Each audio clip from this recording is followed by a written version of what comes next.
사기꾼의 표적이 된 비운의 아나스타샤 공주. 9. 알렉세이 황태자의 등장. 2. 바실리 크세노폰토비치 필라토프가 밝힌 최후의 날. 황태자는 혈우병을 앓고 있었는데 바실리 크세노폰토비치 필라토프가 군대에 가지 않은 이유로 혈액에 질병이 있기 때문이라고 신체 검사에 적혀 있었다. 더욱이 바실리 크세노폰토비치 필라토프가 혈우병의 징후를 갖고 있다는 기록도 많이 남아 있었다. 그가 49세인 1953년에 큰아들인 올레그 바실리에비치 필라토프를 낳았는데 그는 혈우병의 징조가 있는 블론드 머리를 갖고 있다. 또한 한 명의 딸도 같은 징후를 보였다. 혈우병 때문에 바실리 크세노폰토비치 필라토프가 알렉세이가 아니라는 반론이 제기되기도 했다. 바실리 크세노폰토비치 필라토프가 정말로 알렉세이라고 하면 혈우병을 갖고 있는데도 불구하고 무려 84살까지 산 셈이기 때문이다.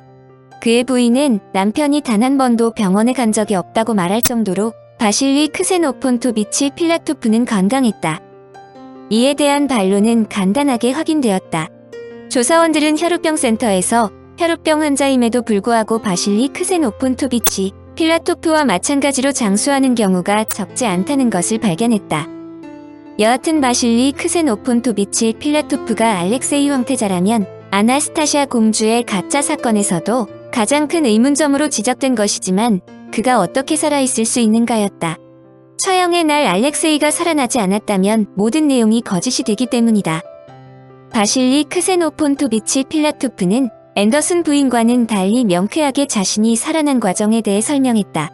그가 가족에게 직접 말한 것을 토대로 조사원들이 작성한 시나리오는 다음과 같았다. 3평도 안 되는 작은 방에 알렉세이를 비롯한 11명이 모여 있었는데 그들을 처형하려고 모인 장병은 모두 12명이었다. 좁은 방에서 처형 책임자인 유로프스키의 명령에 따라 장병들은 무자비하게 총을 난사했다. 이 설명은 에르마고프의 3명만이 처형장에 들어왔다는 것과 다소 다르나 에르마고프도 자신들이 먼저 황제 일가를 처형하고 추후에 장병들이 확인 사살하였다는 것을 감안할 때 정황 설명이 크게 다른 것은 아니지만 여하튼 필라토프는 처음부터 12명이 학살 장소에 있었다고 증언했다. 그런데 이변이 일어났다. 학살의 장소가 너무나 좁았기 때문이다. 좁은 방에서 모든 총이 동시에 불을 품었기 때문에 곧바로 연기가 방에 꽉 찼다.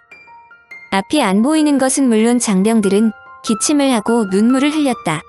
몇 명이 구토까지 하자 장병들은 곧바로 방을 빠져나갔는데 시간이 없었는지 다시 들어오더니 희생자들이 살았는지 죽었는지도 확인하지도 않고 곧바로 트럭에 희생자들을 옮기기 시작했다. 처형장에서 트럭까지 희생자들을 옮기는 시간은 5분에서 10분의 시간이었는데 그동안 유로프스키는 현장을 비웠다. 유로프스키가 다시 현장에 돌아와서 처형에 동원된 장병들 중 몇몇이 희생자들의 보석을 훔쳐서 도망간 것을 알았다. 유로프스키는 곧바로 도망간 장병들을 찾아 약탈된 물건들을 내놓으라고 윽박지르는 동안 12명의 처형자 중에 한 명인 스트레코티는 알렉세이가 살아있는 것을 발견했다. 문제는 희생자들을 매장 장소까지 옮길 트럭이었다. 트럭은 50마력도 되지 않는 1.5톤의 피아트였는데 과적에다 도로 상황이 좋지 않은 곳을 달렸는지 엔진이 과열되어 중도에서 정지했다. 자동차에 큰 문제점이 생겼다는 것을 알아차린 유로프스키는 트럭에 짐을 줄이기 위해 희생자 중 일부의 시신을 내려놓고 예상된 매장 장소로 떠났다. 그들이 희생자를 내려놓은 곳은 기차길 옆 다리였다. 바실리 크세노폰토비치 필라토프는 이때 트럭에서 내려진 희생자 중에 한 명이었다. 그는 얼마 후 정신을 차렸으며 캄캄한 밤중인데도 불구하고 부상당한 몸으로 철길을 따라 인근의 샤타시역으로 걸어갔다. 반면에 유로프스키는 희생자들을 매장하고 되돌아오면서 자신들이 내려놓은 시체가 없어진 것을 알고 인근을 수색하기 시작했다. 이때 황제 일가를 처형할 때 참여한 스트레코닌도 독자적으로 알렉세이를 찾아 인근을 수색하고 있었다. 그는 알렉세이가 살아있다는 것을 이미 알고 있었기 때문이다. 다행하게도 샤타시역에 있는 알렉세이를 발견하고 그를 140마일이나 떨어진 사드린스크 역으로 옮겼다. 스트레코니는 알렉세이를 크세노폰 필라토프에게 인계했다. 크세노폰 필라토프는 마침 아들이 인플루엔자로 사망했기 때문에 알렉세이가 바실리 크세노폰토비치 필라토프의 행세를 해도 큰 문제가 생기지 않을 것으로 생각하고 자신의 아들로 인정했다. 알렉세이는 자신을 살려준 스트레코닌을 아저씨라고 불렀다고 말했다. 유로프스키는 간발의 차이로 스트레코닌이 알렉세이를 사드린스크로 옮겼다는 것을 전혀 모르고 반대 방향만 수색했다. 시체를 찾지 못했어도 크게 걱정하지 않았다. 수색자들은 두 구의 시체가 사라졌지만 인근에 있는 농부가 시체를 발견하고 정교회의 풍습에 따라 그들을 매장해주기 위해 옮겼다고 추정했기 때문이다. 정교회에서는 사망자를 발견하면 그들을 매장해주는 것이 의무라고 가르쳤다. 그러므로 유로프스키는 니콜라이 2세의 가족 모두를 자신이 직접 매장했다고 본부에 보고했다. 일부 학자들은 바실리 크세노폰토비치 필라토프가 1988년에 사망했는데 몇 년만 더 살았다면 황태자 알렉세이에 대한 진상은 완전히 규명되었을 것이라고 아쉬워한다. 소련이 곧바로 붕괴하였으므로 그가 살아있었다면 자유롭게 자신의 과거를 이야기할 수 있었을 것으로 생각하기 때문이다. 바실리 크세노폰토비치 필라토프는 아나스타샤로 주장한 앤더슨 부인과는 여러 면에서 다르다. DNA 분석에 있어서도 바실리 크세노폰토비치 필라토프의 자식들이 로마노프 왕조의 가족들과 근친일 수 있다는 증거가 나온 것은 그의 말 전체가 거짓말이라고는 볼 수 없다. 그럼에도 그것만으로 바실리 크세노폰토비치 필라토프가 알렉세이라고 확정지어 말할 수는 없다는 문제점이 생긴다. 그가 사망한 후 러시아 과학자들의 연구 즉 스베르들로프스크에서 발견된 유체 중에서 알렉세이 황태자가 발견되지 않았다는 것은 바실리 크세노폰토비치 필라토프의 이야기가 진실일지도 모른다는 강력한 의문점을 남겨주었다. 그런데 2007년에 마리아 공주와 함께 진짜 알렉세이의 시신이 발굴되었으므로 필라토프가 적어도 알렉세이는 아니라는 것은 분명하다.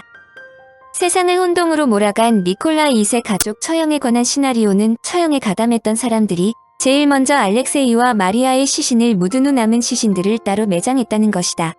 그러므로 먼저 처형된 9명이 함께 매장된 곳이 공개되었고 이어서 2명의 시신이 발견되었다는 것이다.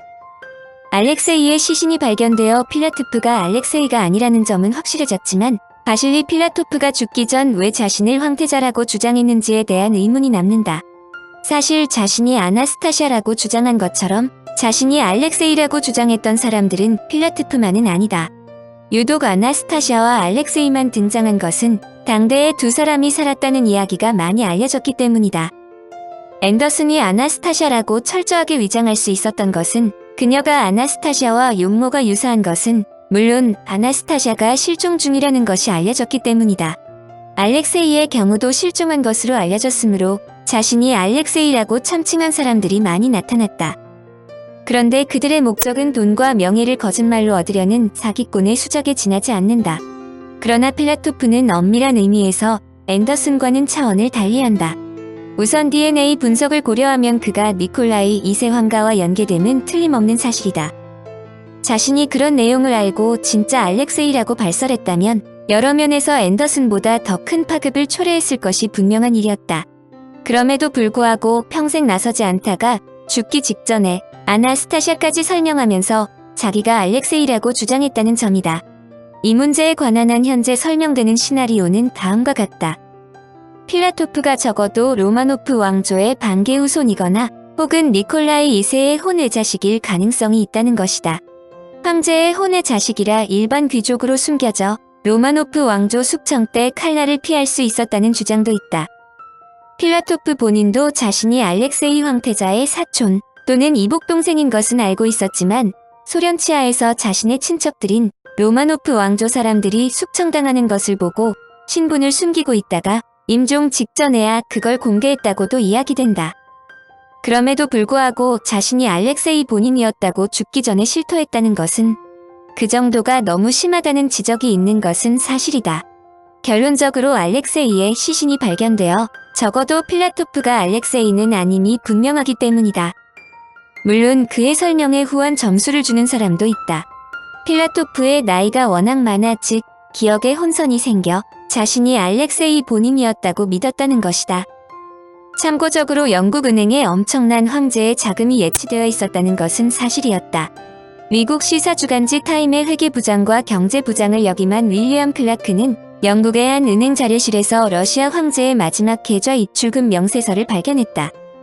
잔액은 거의 10억 마르크였다. 그러나 그 계좌는 폐쇄된 상태였다.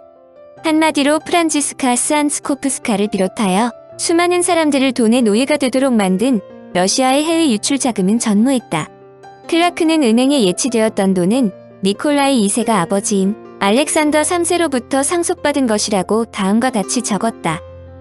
니콜라이 2세는 애국자였고 개인 재산을 외국에 예치하지 않았다. 러시아는 철도를 위해 파리와 런던 그리고 뉴욕에서 차관을 도입했다. 이로 인해 황제는 자신의 돈을 1900년 4월 다시 러시아로 반입시켰다. 제1차 세계대전이 발발했을 때 황제는 그의 부유한 친척들 돈을 경제적으로 피폐한 러시아 재정을 일으키는데 사용해달라고 요청하기까지 했다.